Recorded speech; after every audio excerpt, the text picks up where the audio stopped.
La masonería en España sigue despertando todo tipo de recelos.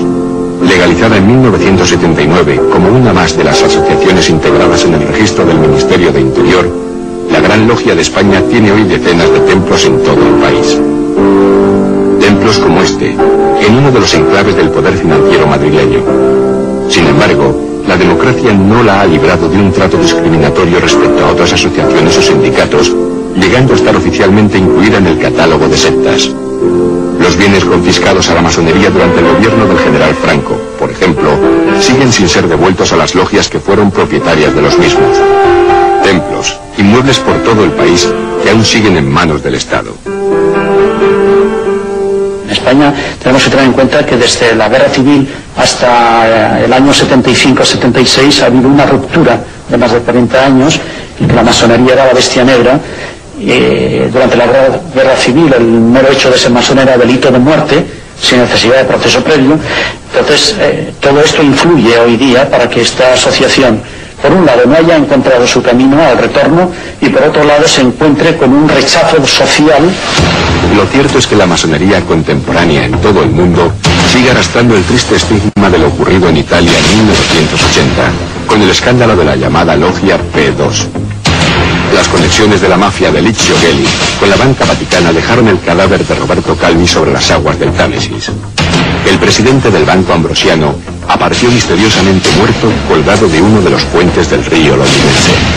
Aquel escándalo fue terrible, pero aquel escándalo fue el ejemplo de una persona que quiso aprovecharse de la masonería ingresando en ella, porque era capturó en la logia masónica con todas las de la ley. Luego fue expulsada, pero de momento lo fue, ¿no?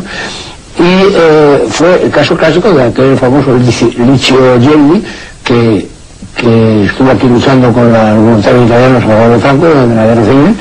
La masonería puede ser de derechas o de izquierdas, es igual. Y luego pues quiso él influir en la masonería para aprovecharse de ella. La Logia P2. La estructura del crimen organizado en Italia se había infiltrado en la masonería, manchando para siempre su principio esencial de la honradez.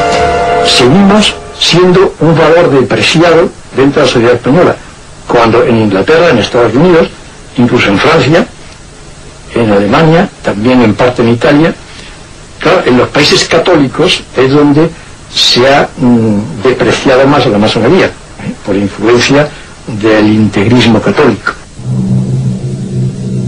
Estas imágenes, hasta hoy inéditas, grabadas en 1995 por hermanos de la madrileña Logia Concordia 4, de la que formó parte Mario Conde, dan cuenta de uno de los más recientes y frustrados actos celebrados en la capital del reino.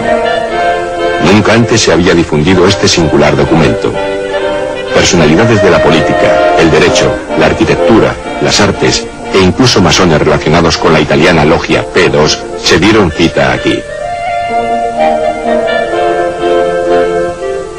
Guardas jurados, contratados por los propios masones, acordonaron la zona para que nadie les viera.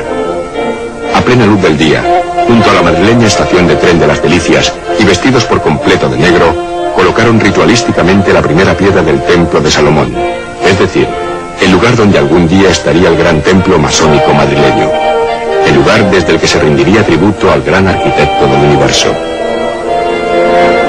Nunca lograron su objetivo.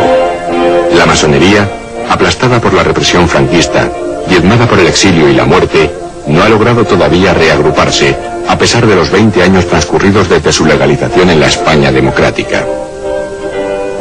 Como señala el profesor Benimeli, los masones españoles conviven repartidos en diferentes obediencias, a menudo enfrentadas entre sí, tratando de buscar el nexo que de nuevo les agrupe y les devuelva la influencia y el poder que antiguamente tuvieron. La influencia política de la masonería hoy en España, no creo que me equivoque, pero es absolutamente nula.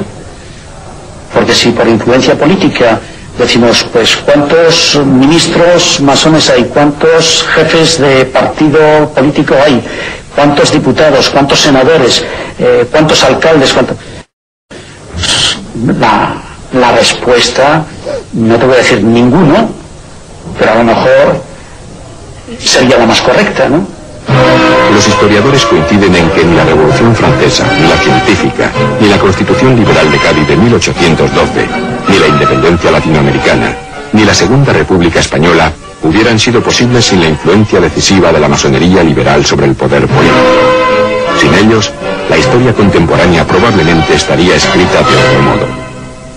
Lo que era la importancia de la masonería, básicamente, después de la Revolución Francesa, la liberación, la independencia de los países de América Latina. Es verdad que los planes están hechos en las logias de la masonería, porque, como he dicho antes, se trata de la sola organización de sociedad civil en esa época. Pues la Iglesia ha tenido la obsesión de la masonería desde esta época, pensando que la Revolución Francesa y la pérdida del imperio en América Latina era culpa de la masonería. Comenzaron construyendo catedrales hace años y levantaron el gótico francés, el italiano y el alemán. Eran los primeros masones, obreros laicos, contratados por la Iglesia, que vivían a pie de obra en viviendas comunes a las que llamaban logias. Un estatuto interno del medievo, elaborado por ellos mismos, les obligaba a la concordia fraternal entre obreros masones de toda Europa. De los monjes arquitectos aprendieron las artes de la edificación hasta que se emanciparon de la Iglesia, hace 300 años. 4 logias londinenses, en pleno siglo XVIII, decidieron entonces federarse y bajo el nombre de Real Logia de Londres, elaboraron las Constituciones de Anderson, un reglamento interno de carácter jurídico que es el origen de la masonería moderna, la llamada masonería especulativa. Pero sus ritos no han cambiado lo más mínimo en los últimos siglos. La cámara de reflexión sigue hoy siendo el primer secreto al que accede un profano cuando tiene el privilegio de ser invitado a incorporarse a la masonería. Mozart, Washington, Bolívar, Lincoln, Roosevelt, Allende o Neil Armstrong, el primer hombre que puso el pie en la luna, pasaron por salas como esta. Dentro de ella, durante horas, el neófito se enfrenta a la soledad del testamento filosófico, una hoja en blanco donde debe escribir lo que se debe a sí mismo, lo que en la vida debe a los demás y lo que cree deber al gran arquitecto del universo, que es como llaman a Dios en la masonería. La masonería, lo mismo que otras sociedades iniciáticas, trata de transformar a la persona a través de ceremonias. Por explicar analógicamente lo que quiero decir, si usted recuerda, una de las funciones tradicionales del teatro clásico era la purificación de las pasiones a través de la representación, es decir, lo que llamaban los clásicos la catarsis. Esto es lo que se pretende en las sociedades iniciáticas. Durante horas, a la luz de una vela, el neófito se enfrenta a los esenciales símbolos terrenos: el trigo, la sal, el azufre, la pluma y el tintero o la calavera. Pasadas esas horas, como refleja esta recreación titulada El olivar de Atocha, acudirá a recogerle quien haya apadrinado su incorporación a la masonería, quien garantice su honradez, su libertad y sus buenas costumbres. El neófito, con los ojos vendados, será conducido hasta las puertas cerradas del templo. Llamará y no le abrirán. El cual desea penetrar en nuestros augustos misterios. Decidle al que conducís que se retire, que para nada le necesitamos. Insiste en entrar y pretende que le abráis las puertas del templo. ¿En qué funda su insistencia y sus pretensiones? En que es hombre libre, honrado y de buenas costumbres. Esa respuesta ritual, que lleva siglos repitiéndose en la masonería de todo el mundo, será la que le permita entrar. Una vez dentro, comenzará el gran psicodrama que en realidad son las tenidas, las reuniones de las logias masónicas.